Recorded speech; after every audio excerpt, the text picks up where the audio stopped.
Mais j'avais tellement ce mindset, enfin qui n'était pas encore fait à l'époque, de me dire non mais là je suis dans cette relation, j'aime tellement cette personne, même s'il ne correspond pas vraiment d'un point de vue de la vie. On n'a pas la même vision de la vie, de comment est-ce qu'on conçoit les choses. Avec le temps, j'arriverai à lui faire comprendre les choses. Donc du coup, je restais avec lui. Et en fait, lui, vu qu'il a compris que je pardonnais plein de choses, que je restais avec lui, malgré le fait qu'il fasse pas tant d'efforts que ça dans la relation, il faisait aucun effort d'ailleurs. Vu qu'il constatait que j'étais folle amoureuse de lui, que je lui disais tout le temps, que je le rappelais tout le temps, que j'étais tout le temps hyper présente, tout le temps là et tout, on en est arrivé à un stade où en fait, le gars, vraiment, avec le temps, a décidé qu'il ne ferait plus d'efforts. Vraiment, on a eu un malentendu. Et à partir de ça, ça a été l'élément déclencheur à ce qu'il décide que dans cette relation, lui ne fera plus d'efforts. C'est-à-dire qu'à chaque fois que j'essaye d'avoir une discussion avec lui par rapport à un truc que j'ai pas kiffé, par exemple, on est en couple, tu vois, tu peux pas rester une semaine sans me parler, il y a des choses que tu peux pas faire, il y a ça que j'ai pas kiffé, telle attitude avec telle fille.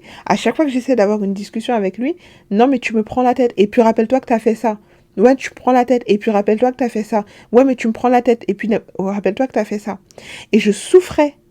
Et quand je vous dis je souffrais dans cette relation, ça a été la relation qui m'a... Mais il fallait que je vive cette relation extrêmement médiocre pour me rendre compte à quel point cette relation-là m'a appris tout ce que